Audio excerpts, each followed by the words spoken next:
The silence breaks, the signal that changed everything. Captain Jin Mora of the Vidian salvage vessel Distant Echko had spent 17 years combing through the outer reaches of known space, searching for ancient artifacts and lost technology. She was a Krell, a species known for their patience and methodical nature. Her science-scaled hands moved across the control panel with practiced ease as she monitored the sensor arrays. Nothing in her long career had prepared her for what appeared on her screens. That day, the signal was old, impossibly old. It pulsed with a rhythm that suggested intelligence, yet the frequency was unlike anything in the galactic archive. Her three-fingered hand hovered over the communication button as she studied the readings. The signal originated from a region of space that every civilized being in the galaxy knew to avoid, the soul exclusion zone. 8,000 years ago, something had happened. In that small corner of space, the records were fragmented and contradictory, lost in the great data purge that had accompanied the formation of the current Galactic Council. All that remained were warnings passed down through generations. Do not approach the soul system. Do not attempt contact with the species called humans. Do not investigate the barrier that surrounds their star. The reasons had been forgotten, but the fear remained.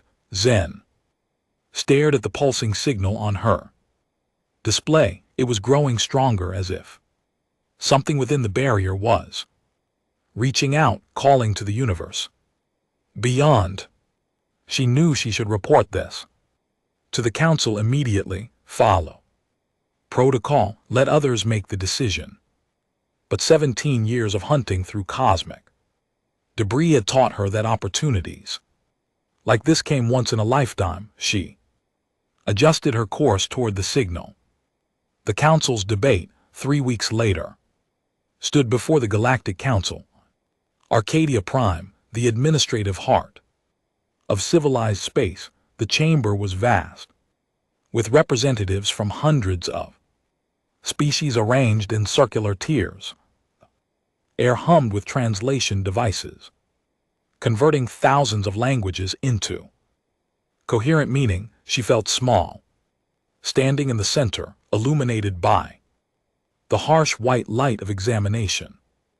Chancellor Vex, a towering thorn with 4 arms and skin like polished stone, leaned forward from his elevated seat. His voice rumbled through the chamber like distant thunder. The council listened to Zen report in silence, but she could feel the tension building with each word. When she finished, the chamber erupted in debate. The traditionalists argued for maintaining the exclusion zone. Counselor Nephra, an ancient Sil whose translucent form shimmered with agitation, spoke in a voice like wind through crystal caves.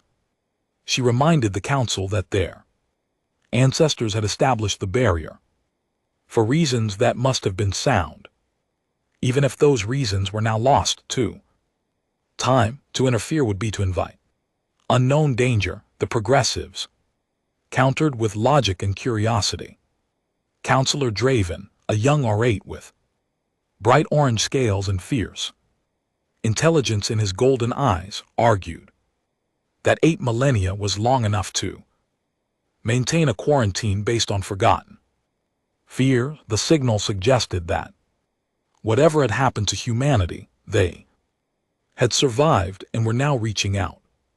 To ignore them would be to abandon the core principles upon which the Galactic Council had been founded: cooperation, understanding, and the pursuit of knowledge. The debate raged for hours. Zen stood silently in the center, watching the fate of her discovery being decided by beings who had never risked anything for knowledge, who had never felt the thrill of uncovering something truly unknown. Finally, Chancellor Vex raised all four hands, calling for silence. A compromise was reached. 1. Ship would investigate the signal. 1. Captain would make contact with whatever remained of humanity, and if danger was discovered, the exclusion zone would be reinforced with technology far more powerful than the ancient barrier that currently surrounded Seoul. Jean Mora, having found the signal, was given command of the mission. She accepted with a bow, hiding the excitement that made her scales ripple with color. Journey to the unknown. The ship assigned to Jehin was the Pathfinder, diplomatic vessel equipped with both scientific instruments and defensive capabilities. Her crew was small but skilled. Torvin, a Krell engineer, whose expertise with ancient technology was unmatched. Les, a Vidian communication specialist whose empathic abilities could detect hostile intent, and Kale, a human-form synthetic who had volunteered for the mission out of curiosity about his creator's namesake species. As they approached the Seoul exclusion zone, the barrier became visible. It was not a physical structure, but rather a distortion. Space itself, a shimmering curtain of energy that bent light and warped sensors. Ships that had tried to cross it in the past had simply vanished, their signals cutting off mid-transmission. Zen had studied every recorded attempt, looking for patterns, for weaknesses. She believed the signal they had detected was a key, a way through the barrier that humanity was offering them. Torvin worked tirelessly in engineering, modulating their shields to match the frequency of the signal. Liz monitored the emotional resonance of the energy field, searching for any sign of aggression or trap. Kale stood on the bridge beside Jin, his artificial eyes processing data far faster than organic minds could manage. Together, they approached the barrier. The Pathfinder shuddered as it touched the energy field. Reality seemed to flex and bend around them. Colors that had no names filled the view screen. Sounds that should not exist echoed through the hall. Zen gripped her command chair, her training the only thing keeping panic at bay. Then, as suddenly as it began, the distortion ended. They were through. The soul system spread before them, and what they saw made even disciplined mind struggle to comprehend. The system was alive with activity. Massive structures orbited every planet and moon, connected by streams of energy that pulsed like veins carrying lifeblood. Earth itself was encased in a lattice of crystalline platforms that caught and reflected the sun's light, creating patterns that seemed almost deliberate, almost like writing in a language of pure illumination. But it was not the technology that struck Shen most forcefully. It was the feeling of the place. The soul system felt ancient beyond measure, yet simultaneously vibrant and new. It felt like standing at the intersection of all possible times, past and future, converging in the eternal now. Eloise gasped beside her, overwhelmed by the emotional resonance emanating from Earth. It was not hostile, but it was powerful, powerful in ways that defied measurement. First contact, a vessel appeared on their sensors, approaching at speeds that should have been impossible. It was sleek and elegant, designed with an aesthetic sensibility that spoke of a culture that had spent millennia perfecting both function and form. The ship took up position alongside the Pathfinder, matching their velocity with casual precision. A communication request came through. Eliza's hands trembled as she opened the channel. Face appeared on the view screen, and Jean found herself looking at a human. For the first time in her life, the woman had dark skin marked with intricate silver patterns that seemed to shift and flow like liquid metal. Her eyes were deep brown, but there was something in them that suggested she was seeing far more than just the bridge of the Pathfinder.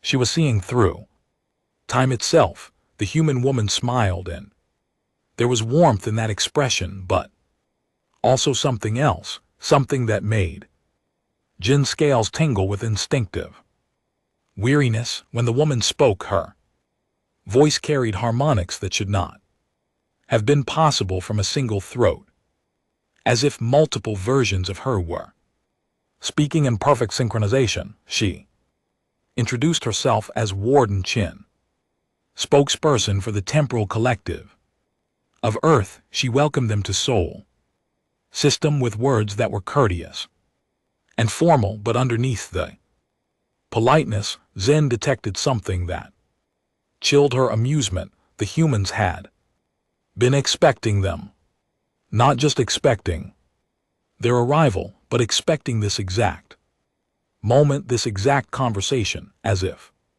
they had watched it unfold countless times before. Warden Chin invited Jean and her crew to Earth's surface, promising answers to questions they had not yet thought to ask. She promised revelations that would change their understanding of reality itself, and she promised that when they left Soul System, they would carry with them knowledge that would reshape the entire galaxy. Jean accepted the invitation, though every instinct screamed warning.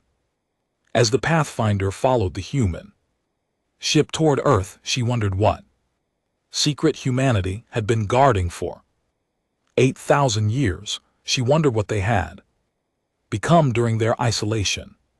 Most of all, she wondered if the Galactic Council had made a terrible mistake in sending her here. Some secrets she suspected were kept hidden for very good reason. Soon she would discover if humanity's secret was one of them.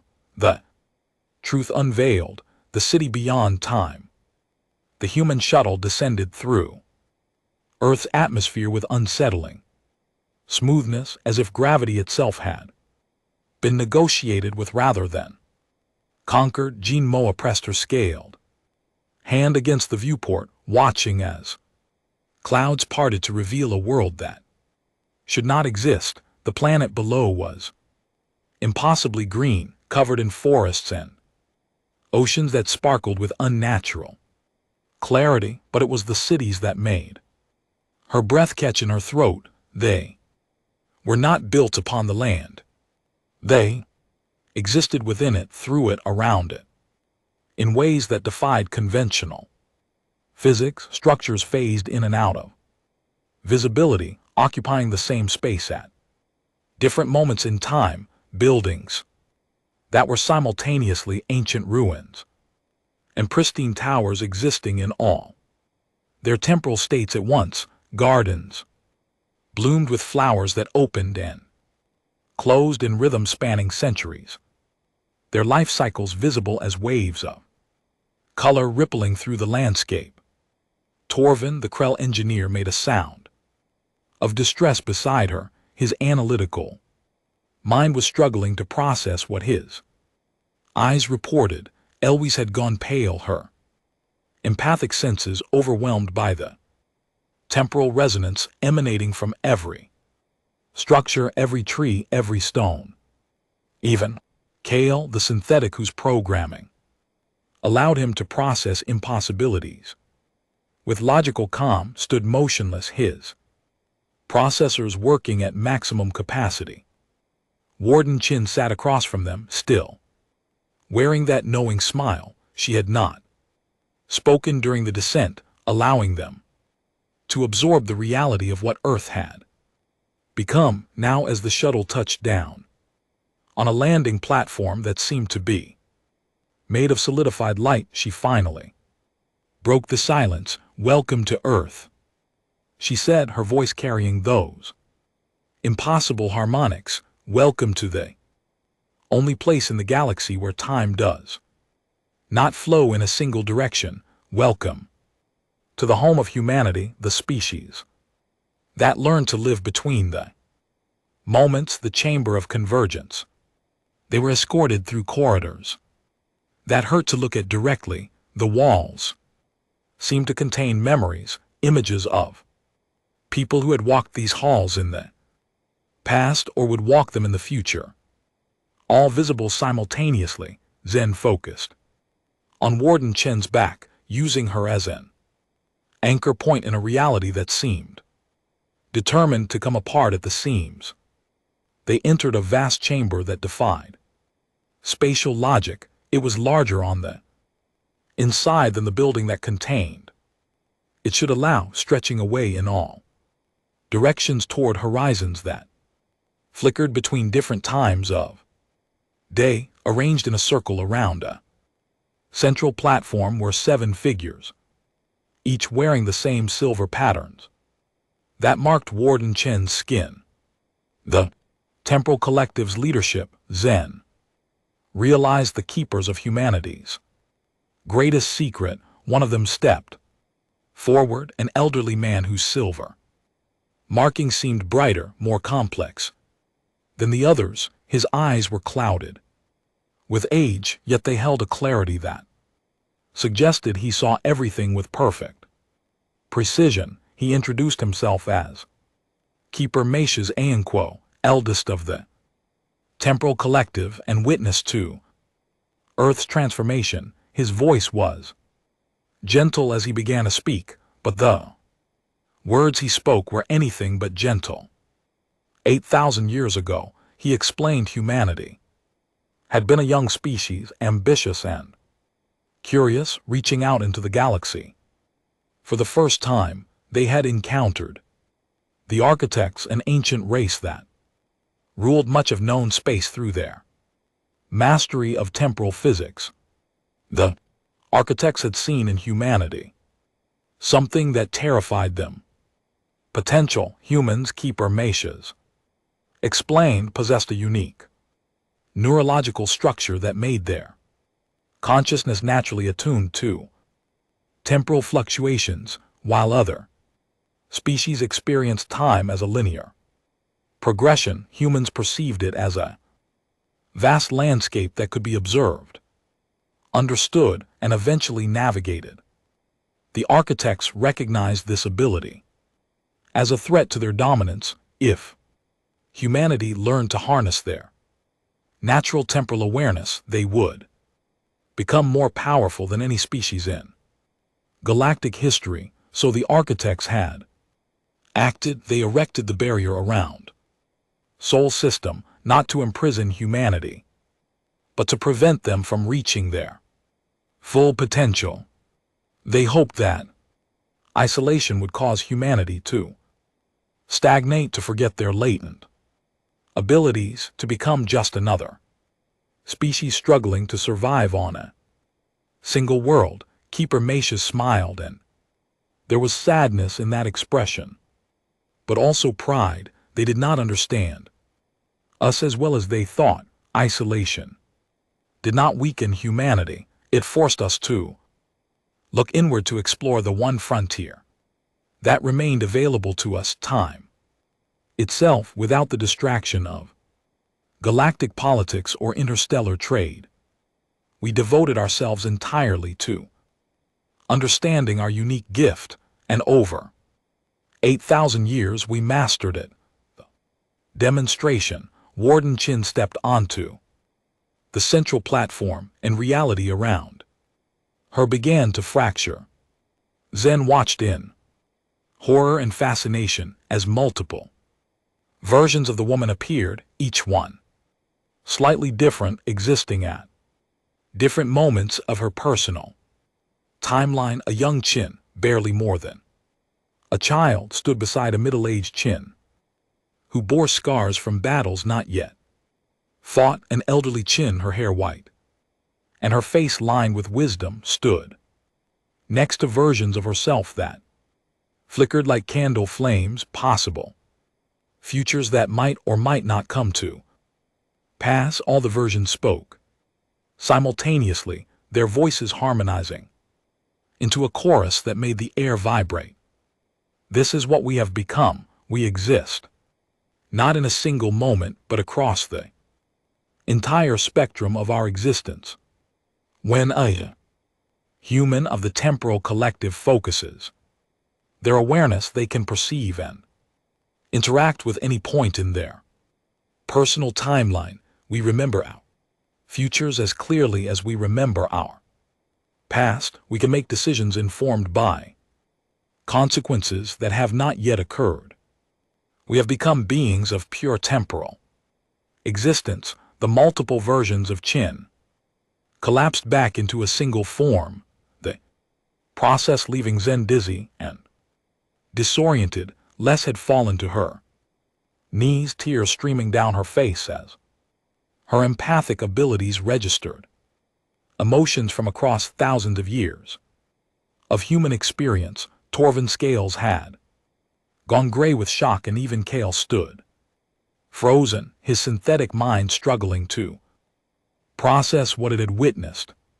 Keeper, Meisha's continued the explanation, his voice calm and patient as if he were teaching children. Every human on Earth now possesses this ability to some degree. Some, like the members of the temporal collective, have perfected it and can navigate time with complete control. Others experience it as enhanced intuition, as dreams of the future, as memories of events that have not yet occurred. But all of us are connected across time, existing simultaneously in all the moments of our lives. Zen found her voice, though it came out as barely a whisper. What? Why? Show us this. Why allow us through the barrier after so long? The 7 members of the collective exchanged glances, and in that moment, Zen understood that they were communicating across time, consulting with past and future versions of themselves before answering. When Keeper Meisha spoke again, his words carried the weight of inevitability. Because the architects are returning.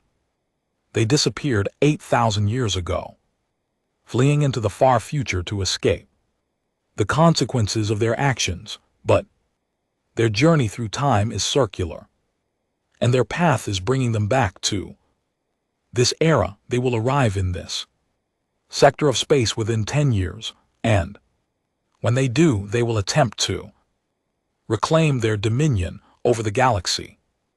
They will enslave every species they encounter, bending all of civilization to their will. He paused, letting the implications sink in. We have seen this future.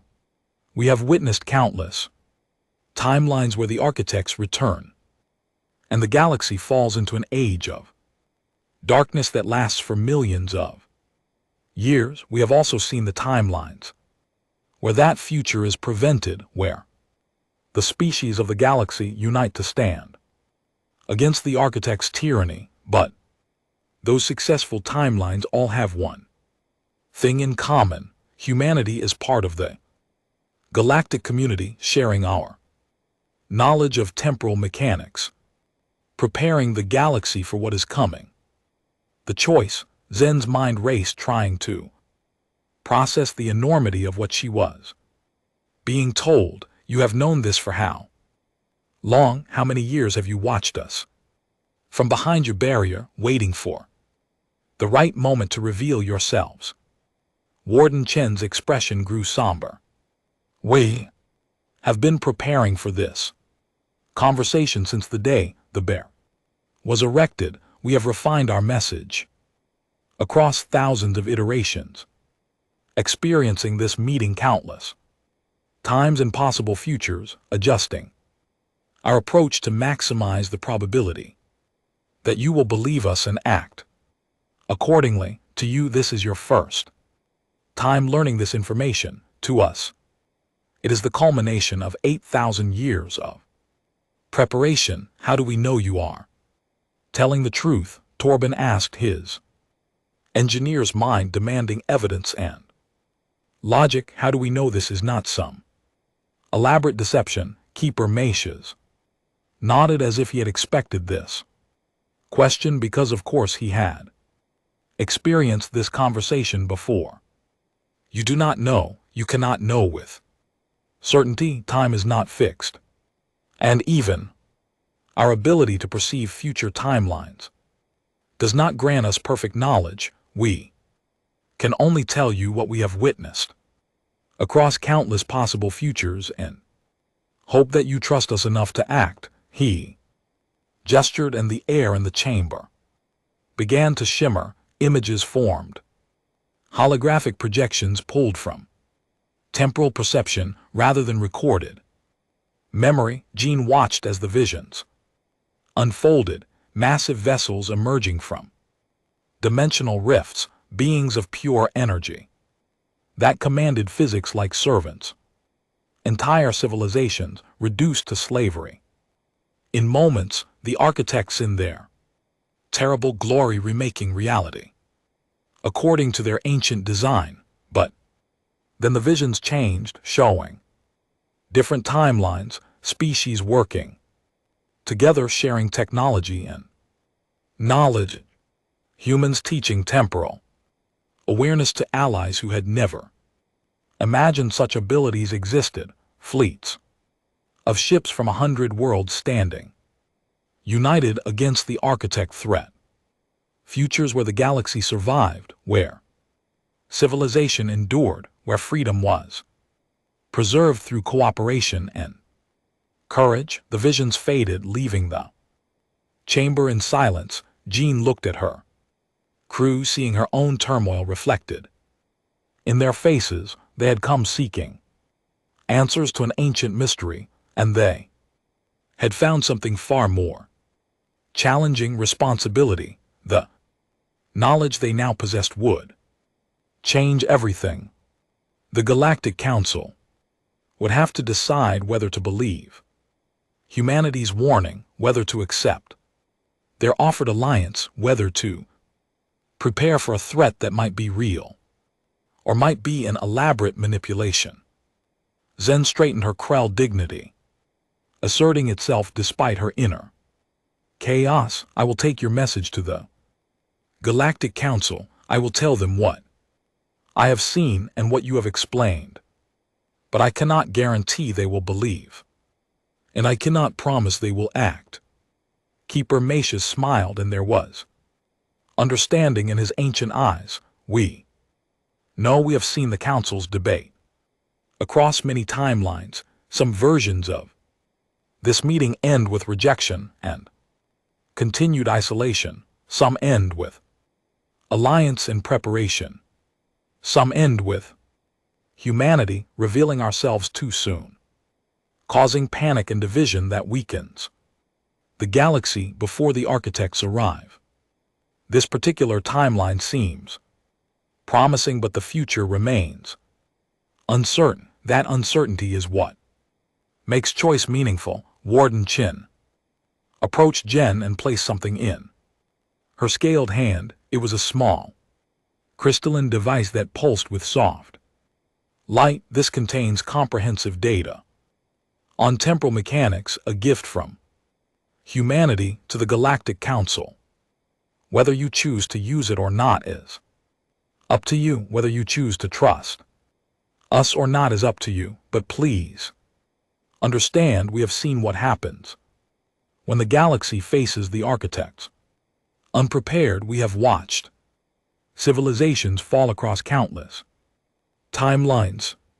We do not wish to see that future become reality. The return, the journey back to Arcadia Prime passed in a blur. Zen spent the time reviewing the data crystal, studying the principles of temporal physics that humanity had mastered. Torvin worked beside her, his engineer's mind fascinated by the technical specifications. LSS meditated in her quarters, trying to process the emotional weight of everything they had experienced. Kale stood on the bridge, staring out at the stars, contemplating what it meant for his creator's namesake species to have evolved so far beyond their original form. As they approached the Galactic Council station, Zen considered how she would present her report. How could she explain what they had witnessed in ways that skeptical politicians would accept?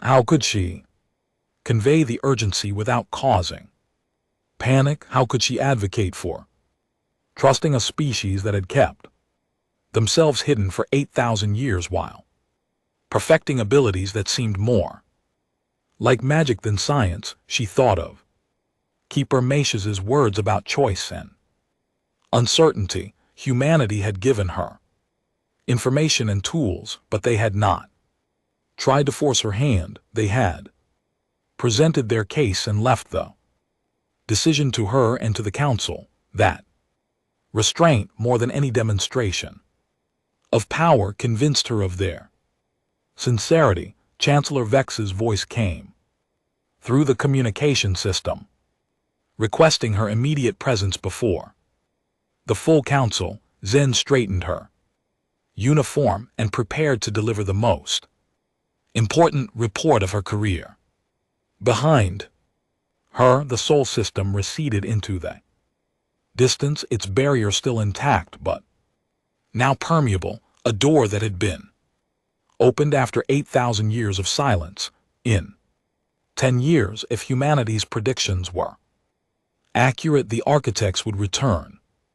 The galaxy had 10 years to prepare, 10 years to decide whether to embrace humanity's offered alliance or face the coming storm alone. Zen did not envy the council their decision, but she knew what she would recommend. She had looked into the eyes of beings who existed across all moments of their lives simultaneously, and she had seen not threat but hope. Humanity had transformed themselves into something unprecedented, something powerful, something strange, but they remained at their core a species capable of cooperation and sacrifice.